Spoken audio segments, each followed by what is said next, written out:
City కార్యక్రమానికి స్వాగతం.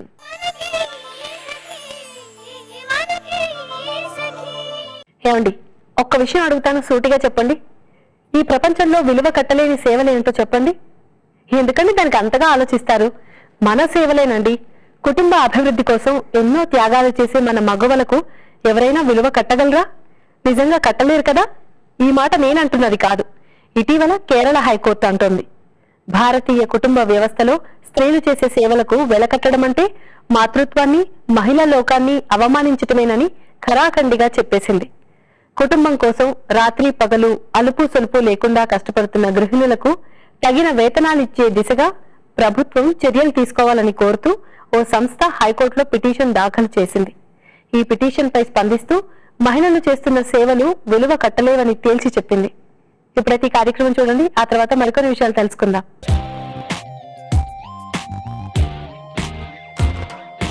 నమస్కారం. మాటి మంత్రం కార్యక్రమానికి స్వాగతం. సకల రాసే ఉత్సాహాలకు చక్కటి సలహాలు సూచనలు అందిస్తున్న సైకియాట్రిస్ట్ శ్రీలక్ష్మి గారు మనతో ఉన్నారు. ఆవిడకి మరిన్ని విషయాలు తెలుసుకుందాం. నమస్కారం శ్రీలక్ష్మి గారు, ఎలా ఉన్నారు? మాటి మంత్రం కార్యక్రమానికి స్వాగతం. మనకు సఖి ఉత్తరం రాశారండి, చదవమంటారా? చదవండి. నమస్కారం, నా పేరు పద్మ. నేను విజయవాడ నుంచి రాస్తున్నాను. నా సమస్య ఏంటి అంటే, నాకు ఒక అబ్బాయి బీటెక్ థర్డ్ ఇయర్ చదువుతున్నాడు. ఫస్ట్ ఇయర్ సెకండ్ ఇయర్ బాగానే చదివేవాడు, కాలేజ్కి రెగ్యులర్గా కూడా వెళ్ళేవాడు. థర్డ్ ఇయర్ నుంచి కాలేజ్కి వెళ్ళనని మారం చేస్తున్నాడు. ఎందుకు అంటే థర్డ్ ఇయర్కి వచ్చేసరికి క్లాస్లో అందరి ముందు క్వశ్చన్స్ అడగడం, స్టేజ్ మీద మాట్లాడమని ఫోర్స్ చేయడం లాంటివి చేస్తున్నారు.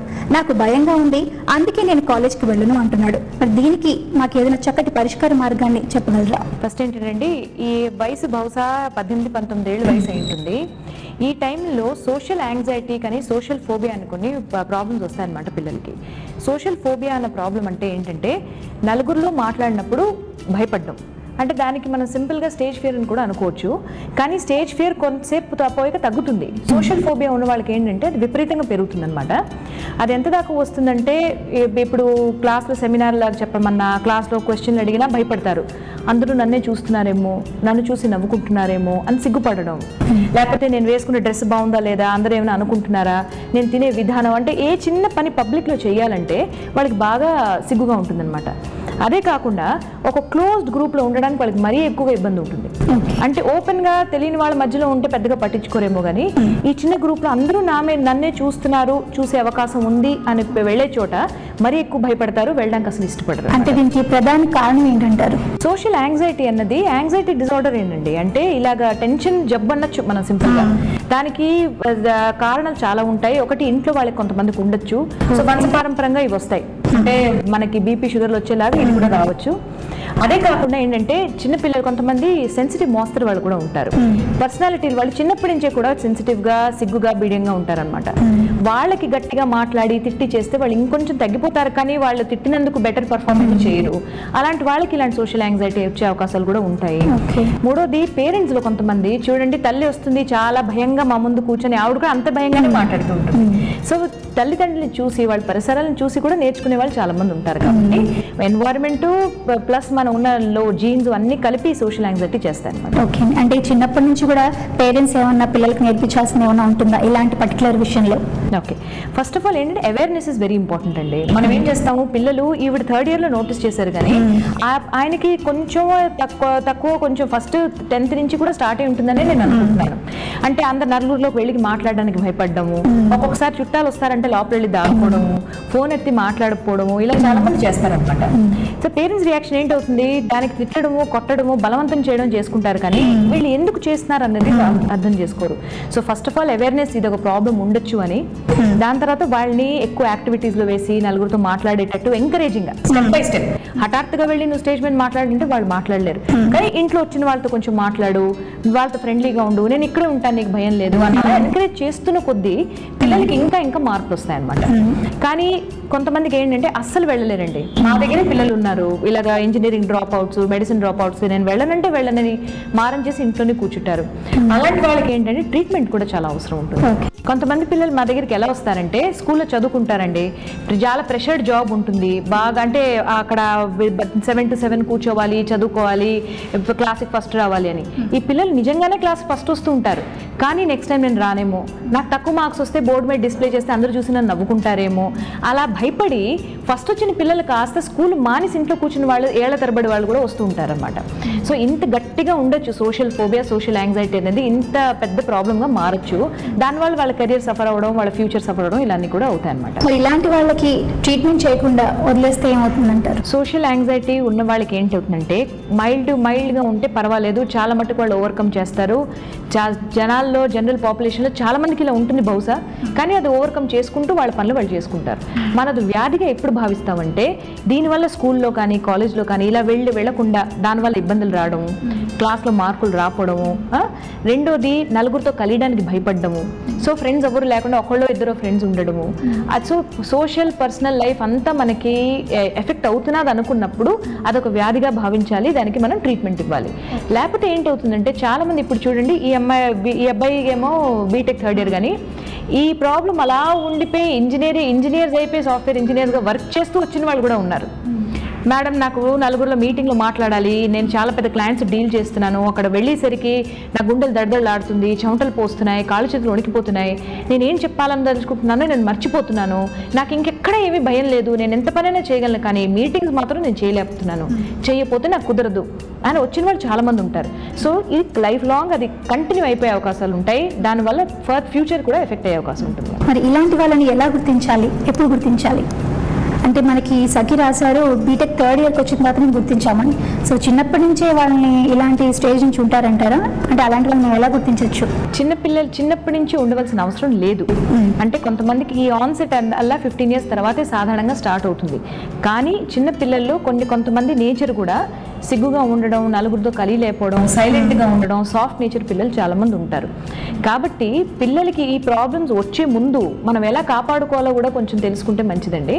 సాధారణంగా ఏంటవుతుందంటే అందరి పేరెంట్స్ తిడితే బెటర్ ఇంప్రూవ్ అవుతారు, టీచర్స్ పనిష్ చేస్తే వీళ్ళు బెటర్ అవుతారు, అందరి ముందు నేను క్లాస్లో నీకు తక్కువ మార్కులు వచ్చాయి డిస్ప్లే చేస్తే వీళ్ళు బెటర్ అవుతారు, ఇంకా కష్టపడతారు నెక్స్ట్ టైం అనుకుంటారు. కానీ ఇలా ఈ నెగిటివ్ పనిష్మెంట్ ఇచ్చినందుకు ఏంటంటే ఇలా సిగ్గుపడుతూ భయపడుతూ ఉన్న వాళ్ళకి భయం మరి ఇంకొంచెం ఎక్కువ అవుతుంది కానీ తగ్గదు.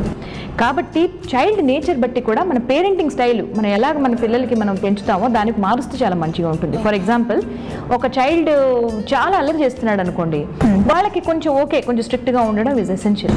కానీ ఒక చైల్డ్కి మీరు తిట్టగానే భయపడిపోయి నోటంటే మాట రాకుండా ఏడుస్తున్నాడు అనుకోండి, అలాంటి వాళ్ళకి మనం ఎంత పాజిటివ్గా చెప్తే, వాళ్ళకి ఎంత ఎంకరేజ్మెంట్ చేసి చెప్పి ఓకే నువ్వు ఇంకా బెటర్ పర్ఫామ్ చేయగలవు, వెరీ గుడ్, ఎంత చేసేవా, నెక్స్ట్ టైం ఇంకొంచెం బాగా చేయి అని అలా ఎంకరేజ్మెంట్ చేస్తే వాళ్ళకి ఉన్న షై నేచర్ చాలా మటుకు తగ్గుతుంది. అయినా కూడా సోషల్ యాంగ్జైటీ అన్నది ఒక బయాలజికల్ ప్రాబ్లం, ఒక మెడికల్ ప్రాబ్లం, కాబట్టి మనం ఎంత చేసినా కూడా అది వచ్చే అవకాశం ఉంటుంది. So first step is awareness, second awareness వచ్చిన తర్వాత ట్రీట్మెంట్. ఓకే. అండ్ అలాగే మేడం ఈ సమస్యకి ట్రీట్మెంట్ విధానం ఎలా ఉంటుంది? ట్రీట్మెంట్ దీనికి టూ టైప్స్ ఉంటుందండి, సివిరిటీ బట్టి చేస్తాము. ఒకటి only counselling or what we call psychotherapy అని ఉంటుంది. దాంట్లో రకరకాలుగా ఉంటాయి అన్నమాట. రిలాక్సేషన్ అంటారు, కాగ్నిటివ్ బిహేవియర్ థెరపీ అంటాం, అవన్నీ క్లినికల్ సైకాలజిస్ట్ చేసేవి. దాంతోపాటు కొంతమందికి ఎంత సివియర్గా వస్తుందంటే టాబ్లెట్స్ కూడా అవసరం ఉంటాయి. కొన్నిసార్లు టాబ్లెట్స్ ఏంటంటే అది ఎక్కువగా ప్రాబ్లం లేకుండా ఒక పర్టికులర్ పరిస్థితుల్లో వస్తున్నదంటే అప్పటికప్పుడు కొంచెం ఎమర్జెన్సీ మెడిసిన్స్ కూడా ఇస్తాము. లేదు ప్రతి లైఫ్లో ప్రతి ఆస్పెక్ట్ ఎఫెక్ట్ అవుతున్నదంటే మాత్రం రెగ్యులర్ మెడిసిన్స్ కూడా కొన్నాళ్ళు వాడవలసి వస్తుంది. మరి అలాగే ట్రీట్మెంట్ తర్వాత ఎలాంటి జాగ్రత్తలు తీసుకోవాలి? ఫస్ట్ థింగ్ ఏంటంటే అండి, ట్రీట్మెంట్ అప్పుడు కూడా జాగ్రత్తలు కొన్ని ఉంటాయి. అంటే రెగ్యులర్గా వాడడం, ఒక చెప్పిన డోస్లో వాడడం, చెప్పిన పూట వాడడం. మా పేషెంట్స్ కొంతమంది ఏంటనుకుంటారంటే 10 mg ఇచ్చారా అంటే చాలా ఎక్కువ ఏంటుంది, నేను సగం వేసుకొని వాడతానని. ఆ టాబ్లెట్లో 10 mg అన్నిటికన్నా తక్కువ ఉంటుంది, దానికి మళ్ళీ మనం తక్కువ చేయడానికి అవకాశమే ఉండదు, సో ఎఫెక్ట్ ఉండదు. మీరు ఇచ్చిన మందులు పని చేయట్లేదు అని వచ్చి చెప్తారు. కాబట్టి దాని తర్వాత వాడుతూ సడన్ గా మానేసినప్పుడు కూడా కొన్ని ఇబ్బందులు వస్తాయి. కాబట్టి ఏ టైంలో ఎలా వేసుకోమంటారు, ఏ డోస్లో వేసుకోమంటారు, ఎన్నాళ్ళ దాకా వేసుకోమంటారు అని అన్నీ తెలుసుకోవడం, డాక్టర్తో డిస్కస్ చేయడం, దీనికి సైడ్ ఎఫెక్ట్స్ ఏమైనా ఉంటాయా, ఉంటే నేను దానికి ఏం జాగ్రత్తలు పడాలని తెలుసుకోవడం. సాధారణంగా ఏం చేస్తామంటే మందులు కొన్నాళ్ళు పెట్టి సిమ్టమ్స్ అన్ని తగ్గిన తర్వాత గ్రాడ్యువల్లీ దానికి మనం రెడ్యూస్ కూడా చేసుకుంటామండి. చేసుకున్నప్పుడు మళ్ళీ సిమ్టమ్స్ ఏమైనా వస్తే మళ్ళీ వెళ్ళి డాక్టర్కి ఇన్ఫార్మ్ చేయడం, రెగ్యులర్ ఫాలోఅప్లో ఉండాలి. అయిపోయిన తర్వాత ట్రీట్మెంట్ అన్నీ అయ్యి కంప్లీట్ క్యూర్ అయిపోయిన తర్వాత కూడా జ్వరం ఎలాగ మనకి మళ్ళీ రావచ్చు, కొన్ని ప్రాబ్లమ్స్ మళ్ళీ ఫ్యూచర్లో రిటర్న్ అయ్యే అవకాశాలు ఉన్నప్పుడు బెస్ట్ ఈజ్ ఫస్ట్ స్టార్టింగ్లోనే మనకి దానికి తెలుసుకోవడము, ఇమీడియట్గా మళ్ళీ ట్రీట్మెంట్ తీసుకోవడం. That should be enough. Okay అండి, పద్మ గారికి చక్కటి సలహాలని సూచనలు అందించినందుకు ధన్యవాదాలండి. చూసారు కదండి, ఇది వాటి మన మాటే మంత్రం కార్యక్రమం. మరో చక్కటి ఎపిసోడ్లో మళ్ళీ కలుసుకుందాం. అంతవరకు సెలవు, నమస్కారం. ఏమండి, నేడు మహిళలు పురుషులతో సమానంగా అన్ని రంగాల్లోనూ రాణిస్తున్నారు. ఒకవైపు ఉద్యోగాలు చేస్తూనే మరోవైపు ఇంటి బాధ్యతల్ని సమర్థవంతంగా నిర్వహిస్తున్నారు. అంతేకాదు మన సంస్కృతి సాంప్రదాయాల్ని ముందు తరాలకి అందించగలుగుతున్నారు. కుటుంబ వ్యవస్థ కాపాడటంలో కీలక పాత్ర పోషిస్తోంది మహిళలేనని కోర్టు అభిప్రాయపడింది. ఇలా మహిళల గొప్పతనం గురించి కోర్టు చేసిన వ్యాఖ్యలు వింటుంటే నాకు మా అమ్మ గుర్తుకొచ్చిందండి.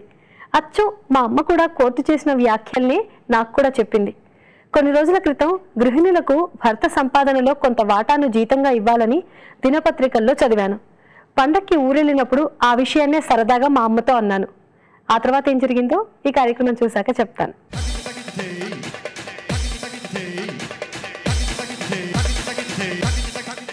నమస్కారం, వంటల సందడి కార్యక్రమానికి స్వాగతం. ప్రతిరోజు సరికొత్త వంటకాలను పరిచయం చేస్తున్న వంటల సందడి ఈ రోజు కూడా మరో సరికొత్త వంటకంతో సిద్ధంగా ఉంది. మరి ఈ రోజు మనకు ఆ వంటను పరిచయం చేయడానికి ఎవరు సిద్ధంగా ఉన్నారో, ఎక్కడి నుంచి వచ్చారో తెలుసుకుందామా? నమస్తే అండి. నమస్తే అండి. మీ పేరు? గౌరీ అండి, మండపేట నుంచి వచ్చాను నేను. ఓకే, మండపేట నుంచి వచ్చారు. మరి ఈ రోజు మన సకల కోసం ఏ వంటకాన్ని పరిచయం చేస్తున్నారు? ఖర్జూరంతో కుడుములు చేస్తున్నానండి. ఖర్జూరంతో కుడుములు. మరి దానికి కావాల్సిన పదార్థాలు చెప్తారా? చెప్పండి. పాలు, వరినూక, ఖర్జూరం, పెసరపప్పు, ఇలాచి, నెయ్యి, కొబ్బరి.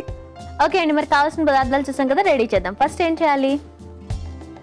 పాలును 2 గ్లాసులు వాటర్ మరగబెట్టాలండి. వాటర్ అవునా? ఫస్ట్ పాలు మరగబెట్టారా? ఇందులో పెడదామా?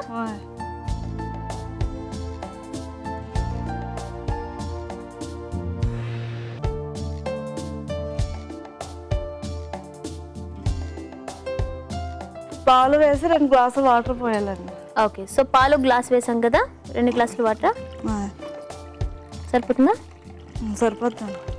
Okay, so first stove on చేసుకుని ప్యాన్ పెట్టుకుని 1 గ్లాస్ పాలు 2 గ్లాసులు నీళ్లు వేసుకుందాం. అవి మరగాల బాగా? మరగాలండి. ఇలా ఖర్జూరం, కొబ్బరి, ఇలాచి కలిపి పేస్ట్ చేసి తెచ్చుకోవాలండి. ఆల్రెడీ చేశారా మీరు? ఇందులో ఏంటిది? ఖర్జూరం, కొబ్బరి, ఇలాచి కలిపి. ఖర్జూరం, కొబ్బరి కోరు కదా, కొబ్బరి కోరు, ఇలాచి అంతా మిక్స్ చేసేసుకోవాలి. మిక్సీ వేసి ఇలా పెట్టుకోవచ్చా? పెట్టుకోవచ్చు. ఓకే అండి. సో పాలు మరిగిన తర్వాత వేయాలి అందులో నూకని పెసరపప్పు వేయాలి ఫస్ట్. ఓకే ఓకే, పాలు బాగా మరిగిన తర్వాత. ఓకే అండి, పాలు మరగాలి కదా, మరిగినిద్దాం. ఓకే అండి, పాలు మరిగినాయి కదా, మరి నెక్స్ట్ వేయాలి? పెసరపప్పు వేయాలండి. పెసరపప్పు వేయాలా? మరిగాక అప్పుడు నూక కూడా వేస్తాం కొంచెం. ఓకే, సో పాలు కొంచెం మరిగిన తర్వాత కొంచెం పెసరపప్పు వేయాలి. ఓకే, ఇంకొంచెం మరగాల? కొంచెం మరిగాక నూక వేయాలండి. ఓకే, దీన్ని కలపాలండి? కలుపుతాం.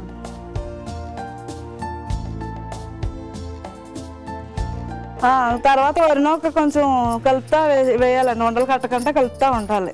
ఓకే, సో వరినూక ఉండలు కట్టకుండా కలుపుతూ వేయాలి.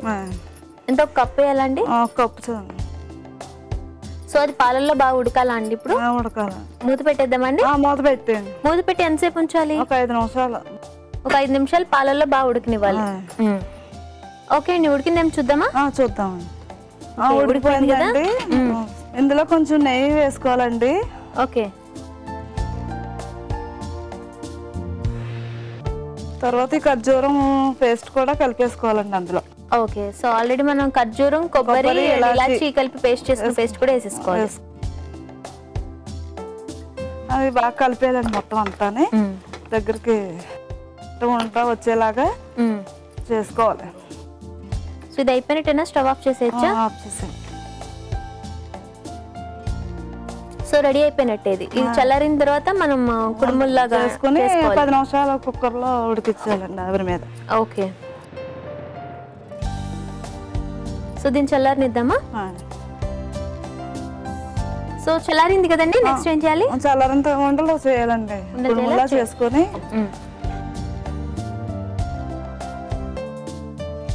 కొంచెం నెయ్యి తీసుకుని చేతికి పాముకొని కుడుములా చేసుకుని. సో చేతికి అంటుకోకుండా చేతికి నెయ్యి అప్లై చేసుకుని కుడుముల్లా చుట్టుకుని దాన్ని కుక్కర్ లో ఉడికించాలి 1-2 నిమిషాలు. ఓకే,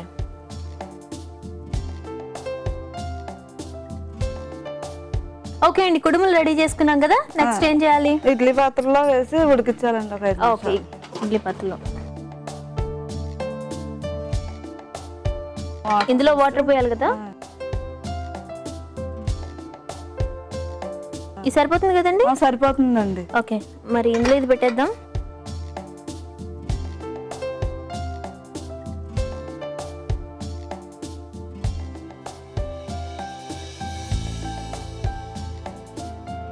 సో ఆవిరి మీద ఉడికించాలి. స్టవ్ ఆన్ చేద్దాం.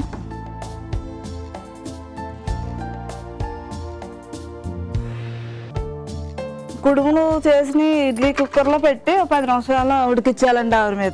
ఓకే అండి. సో ఇప్పుడు ఒక 2 నిమిషాలు ఉడికిస్తే సరిపోతుందండి? సరిపోతుందండి. ఓకే ఓకే అండి, అయిపోయిందా? అయిపోయిందండి, కట్టేసేసారు. ఓకే, అయిపోయిందండి.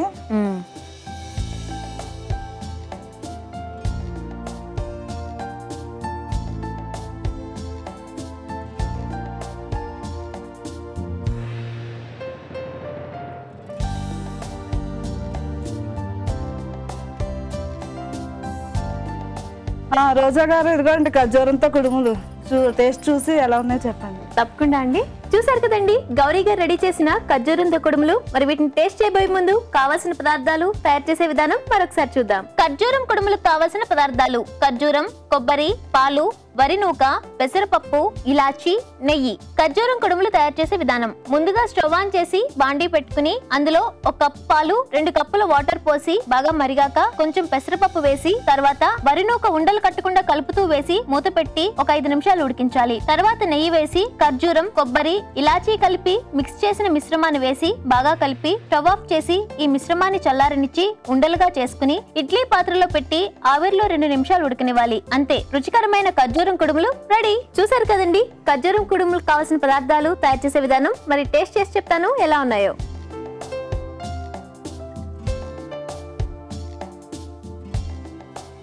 చాలా బాగున్నాయి గౌరీ గారు. థ్యాంక్స్ అండి.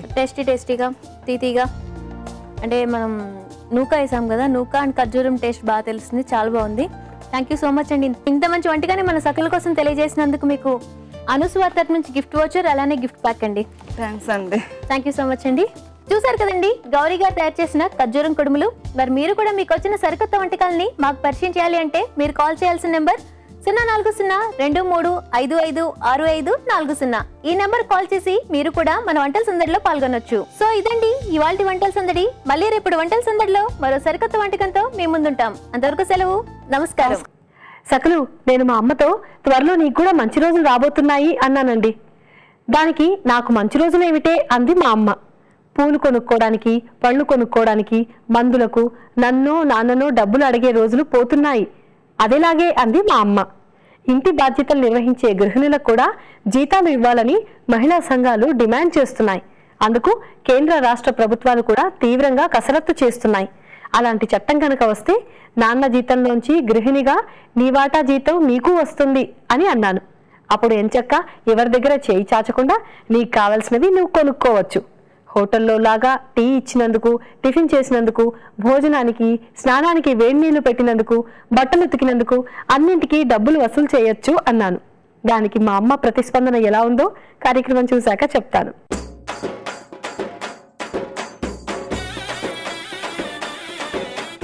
హాయ్, హలో, వెల్కమ్ టు ఆట. ఈరోజు మన ఆట ఎక్కడికి వచ్చేసిందో తెలుసా? వనస్థలిపురంలో ఉన్న శేషయ్య రత్నం హైట్స్కి వచ్చేసింది. మరి ఇక్కడ ఝాన్సీ గారు వారి స్నేహితురాళ్లతో పాటు ఆట ఆడడానికి సిద్ధంగా ఉన్నారు. మరి ఇంకెందుకు ఆలస్యం, ఒక ఆట ఆడిచ్చేద్దామా?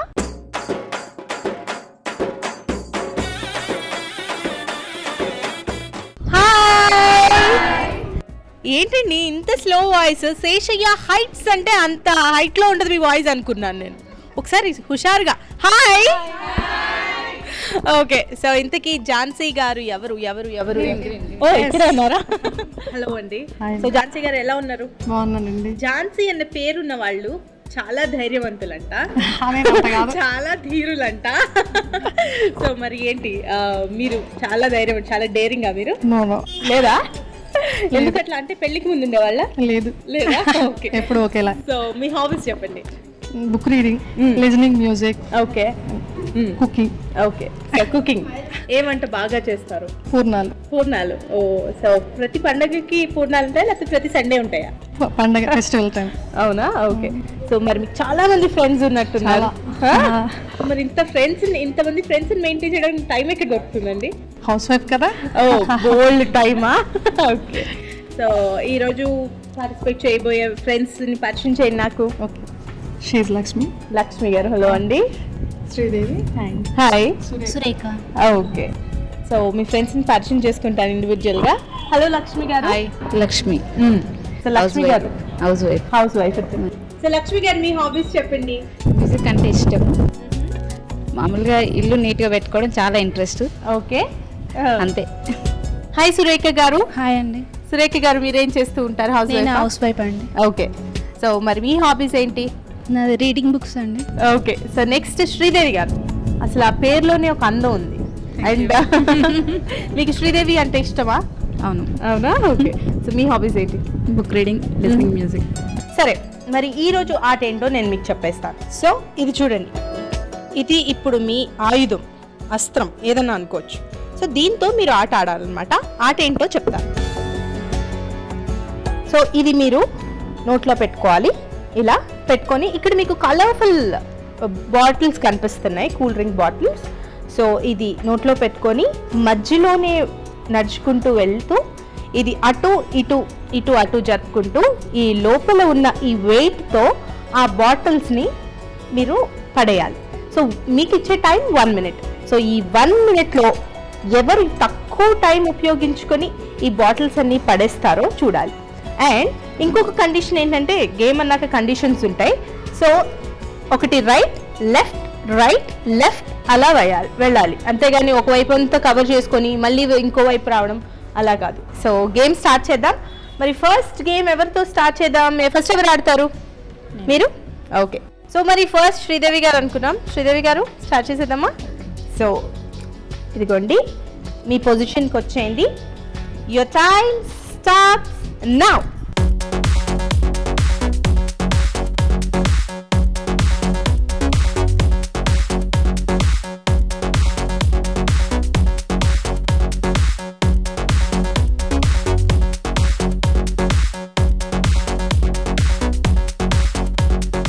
శ్రీదేవి గారు చాలా బాగా ఆడారు, భలే ఆడారు. ఇంత బాగా ఆడతారని మీరు కూడా ఎక్స్పెక్ట్ చేయలేదు.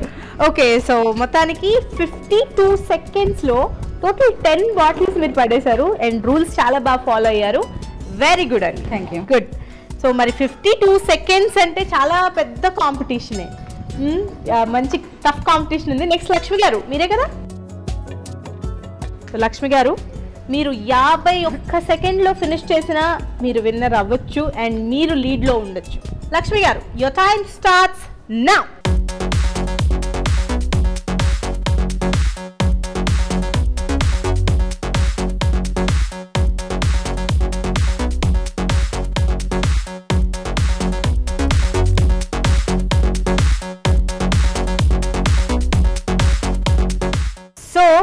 లక్ష్మి గారు 59th సెకండ్, లాస్ట్ సెకండ్లో లాస్ట్ బాటిల్ కొట్టారు మీరు. బట్ 1 minuteలో 10 బాటిల్స్ కొట్టారు. బట్ లీడ్లో ఉన్నది మాత్రం శ్రీదేవి గారే. ఓకే. సో మరి నెక్స్ట్ ఝాన్సీ గారు. సో ఝాన్సీ గారు రెడీయా? 52 seconds లోపు మీరు కొట్టాలి. ఓకే. సో ఝాన్సీ గారు, యువర్ టైమ్ స్టార్ట్స్ నౌ.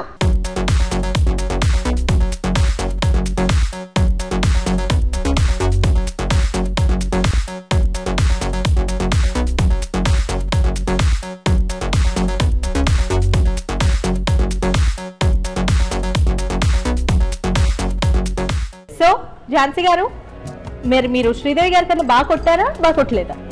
కొట్టాను అనుకుంటున్నా. అవునా? బట్ మీది 54 seconds కాకుండా 42 seconds. సో మొత్తానికి ఝాన్సీ గారు చాలా పెద్ద కాంపిటీషన్ ఇచ్చారు. మరి నెక్స్ట్ బోల్డ్ అంత ఎక్స్పీరియన్స్తో సురేఖ గారు ఆడబోతున్నారు. ఎందుకంటే ముగ్గురు నేర్పించారు, ఎలా ఆడాలి నేర్పించారు, ఎలా ఆడకూడదు నేర్పించారు. సో మీరు బాగా ఆడేయాలి. ఓకే. సో సురేఖ గారు, మీరు మీ ప్లేస్లోకి వచ్చేసేయండి. మరి 42 సెకండ్స్ లోపు 41 సెకండ్ చేసినా మీరే విన్నర్ అవ్వచ్చు. సో మీ టార్గెట్ ఏంటో మీకు తెలిసిపోయింది కాబట్టి జాగ్రత్తగా ఆడండి సురేఖ గారు. Your time starts now.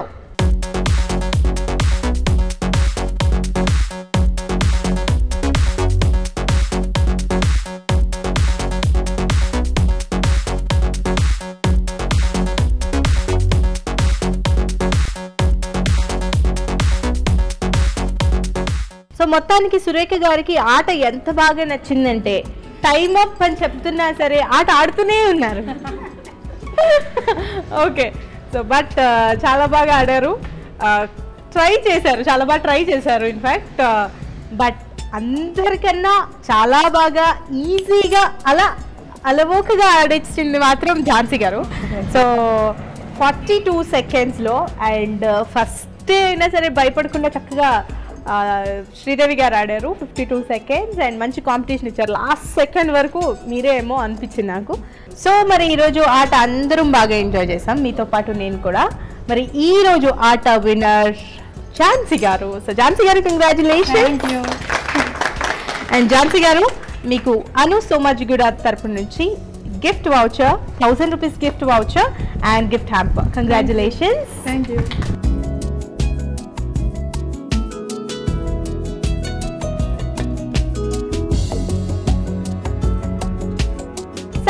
చూసారు కదా ఈరోజు మన ఆట. సో మరి ఈరోజు ఆట చాలా చాలా బాగుంది, చాలా సరదాగా హుషారుగా గడిచిపోయింది కదా. సో మన పార్టిసిపెంట్స్ కూడా చాలా బాగా ఆడారు అండ్ ఝాన్సీ గారు విన్నర్ అయ్యారు. సో మరి మీరు కూడా ఇలాంటి ఆటలో పార్టిసిపేట్ చేయాలనుకుంటున్నారా? అయితే మీరు మాకు ఫోన్ చేయవలసిన మా ఫోన్ నెంబర్ 040223556540. ఈ ఫోన్ నెంబర్కి ఫోన్ చేసి మీరు కూడా ఆటలో పాల్గొనొచ్చు. మరో అందమైన ఎపిసోడ్లో మళ్ళీ కలుద్దాం. అంతవరకు సెలవు, బాయ్. ఏమండి, నేను అన్న మాటలకు మా అమ్మ ఒక్కసారి నవ్వుకుందండి. వసే పిచ్చిదానా, ఆడవాళ్ళ సేవలకు ఖరీదు కట్టే విలువైన వస్తువు ఈ భూమి మీదే లేదంది. అమ్మ ప్రేమను, ఆలి త్యాగాలను కొలిచే సాధనాలేవీ లేవని చెప్పింది. దేవుడికి ఎలాగైతే విలువ కట్టలేమో అలాగే మాతృమూర్తులకు విలువ కట్టలేము. అందుకే అంటారు, దేవుడు అన్ని చోట్లకు వెళ్ళలేక అమ్మను సృష్టించాడు అని. ఇంట్లో తినడానికి 3 రొట్టెలున్నప్పుడు, తినవలసిన వారు 4 నాకు ఆకలి లేదని అందంగా నటించే వాళ్లే ఆడవాళ్ళమ్మ అంది. అది అమ్మ కావచ్చు, అక్క కావచ్చు, చెల్లి కావచ్చు, కూతురు లేదా భార్య కావచ్చు. వివిధ రూపాల్లో వివిధ పాత్రలు పోషించేది స్త్రీమూర్తులే. నిజానికి వాళ్ళు చేసే సేవలు, కుటుంబం కోసం కష్టపడుతున్న బాధలు ఎవరికి అర్థమవుతాయి చెప్పండి? కుటుంబం అనే బండికి భార్యాభర్తలు 2 చక్రాలు లాంటి వారు. ఒక చక్రం డబ్బు సంపాదించడంలో కష్టపడుతుంటే మరో చక్రం కుటుంబాన్ని అభివృద్ధి చేయడం కోసం అహర్నిశలు శ్రమ పడుతుందని చెప్పింది మా అమ్మ. ముందైతే కార్యక్రమం చూసేయండి, ఆ తర్వాత మళ్ళీ మాట్లాడుకుందాం.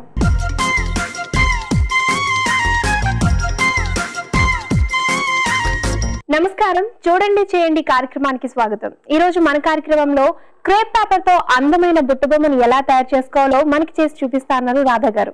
మరి ఆవిడని అడిగి మరిన్ని విషయాలు తెలుసుకుందాం. నమస్తే మేడం. నమస్తే అక్షయ. మరి ఈ రోజు క్రేప్ పేపర్ తో బొమ్మను తయారు చేసి చూపిస్తున్నారు కదా, సో దానికి కావాల్సిన వస్తువులు చెప్తారా? క్రేప్ పేపర్ అండి, ఏ కలర్ కాస్తే మన ఇష్టం, ఏ కలర్ తీసుకోవచ్చు. స్కిన్ కలర్ క్లాత్, ఇది ఇంకొక క్లాత్ ఏదైనా, red marker pen, black marker pen, scale, బొట్టు, scissors, cotton, gum, 3D colour ఏదైనా, దారాలు, పెన్సిళ్ళు, బ్లాక్ ఐబ్రో పెన్సిల్, రెడ్ ఏదైనా పెన్సిల్, రెడ్, గున్సూదులు, stapler, zari lace. Okay Radha garu, కావాల్సిన వస్తువులు చూసాం కదా, మరి ఇప్పుడు ఏం చేద్దాం? ముందు క్రేప్ పేపర్ తీసుకోవాలమ్మా. ఓకే, ఇది 12 ఇంచెస్ తీసుకోవాలి. ఓకే,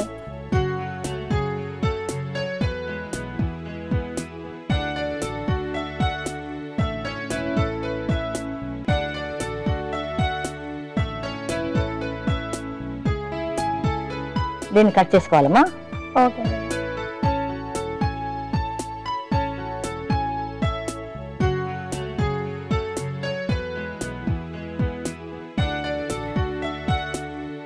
ఇలా చేసుకొని ఓకే, సూజీ దారం తీసుకోవాలమ్మా.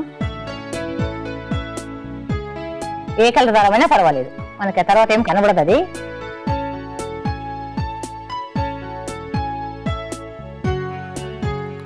ఓకే, బొమ్మలో దీన్ని ఏ పార్ట్ యూజ్ చేస్తున్నారండి? ఇది బాడీ ఏమో, బాడీయా? ఫ్రాక్ లాగా వస్తుంది, బుట్టలాగా వస్తుంది అనమాట. ఓకే, మనకి పిల్స్ రావడానికి మీరు ఎలా స్టిచ్ చేస్తున్నారు? రావడానికి బుట్టలాగా రావడానికి ఇలా చేసుకొని ఇటుపక్క కూడా ఇలా ముడి వేసేసుకోవాలమ్మా, రెండు వైపులా ముడి చేసుకోవాలి. ఓకే, సో మనకి ఫ్రాక్ రెడీ అయింది. ఫ్రాక్ రెడీ అయింది. తర్వాత ఇప్పుడు ఫేస్. ఓకే, ఫేస్ ఈ షేప్ లో కట్ చేసుకోవాలమ్మా. ఓకే, ఇలా రౌండ్ గా ఓవల్ షేప్ లో cloth cut, skin colour cloth తీసుకోవాలి. ఓకే, ఈ కాటన్ తీసుకొని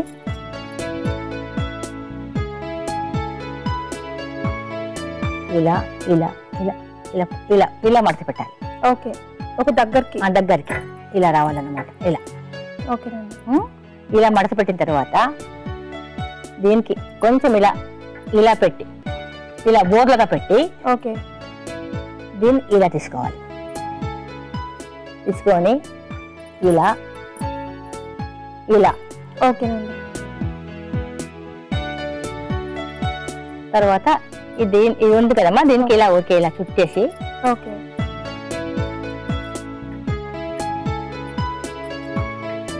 ఇలా చేసుకోవాలి.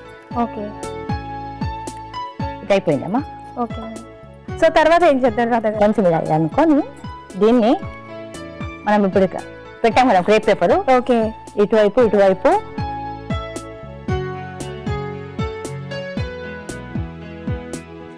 ఇలా చేయాలి. ఓకే, పిల్స్ లాగా చేసి దీనికి ఇలా పెట్టి ఈ ఎండ్ రెండు వెనకాల రావాలి. ఓకేనండి.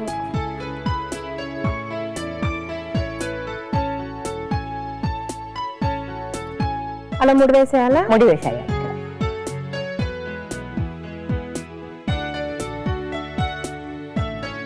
ముడి వేసేయాలి. ఈ మిగిలిన దారం ఉంది కదమ్మా, దీన్ని ఇలా గట్టిగా కదలకుండా కట్టేయాలి. ఓకే, మెడ చుట్టూ ఇలా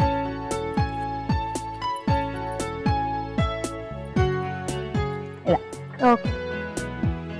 ఇప్పుడు ఇక్కడ ఇది ఉంది కదా, ఓపెన్ ఉంది కదమ్మా, ఇది దీన్ని ఇలా పెట్టేసి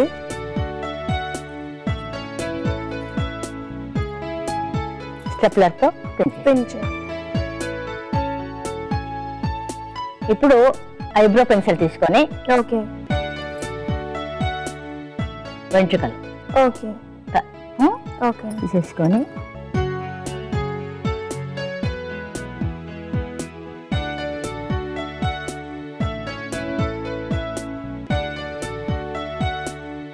ఓకే, మనకు నచ్చిన డిజైన్ వేసుకోవాలి, ఇష్టం. ఓకే,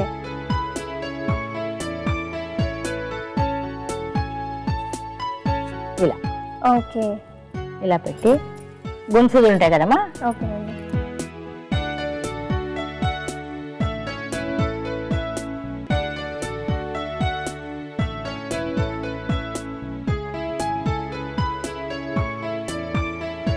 జరీ ఉంటుంది కదమ్మా, జరీ లేసు దీన్ని తీసుకొని ఓకే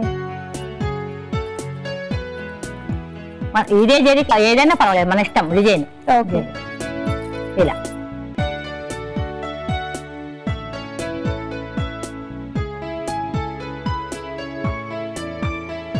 ఇప్పుడు 3D కలర్ ఉంటుంది కదమ్మా, గోల్డ్ కానీ ఏదైనా మన ఇష్టం, ఏ కలర్ కావాల్సి ఆ కలరు. ఓకే, ఇలా మనం డిజైన్ చేస్తాం. ఫ్రాక్ మీద డిజైన్.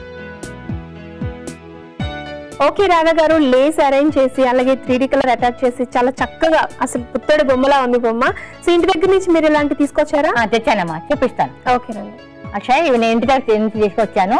ఇలా మన ఇష్టం, ఏ కలర్ లో కావాలంటే ఆ కలర్, మనకి ఏ డిజైన్ కావాలంటే ఆ డిజైన్ 3D లో చేసేసి చక్కగా మన షోకేస్ లో పెట్టుకోవచ్చు. ఓకే, ఫ్రాక్ లో రకరకాల అలాగే డిజైన్స్ కూడా వేసారు మనకు నచ్చినట్టు. అలాగే అబ్బాయి బొమ్మలు కూడా చేసుకోవచ్చా? అబ్బాయి బొమ్మలు ట్రై చేయలేదు నేను, చేసుకోవచ్చు. ఓకేనండి.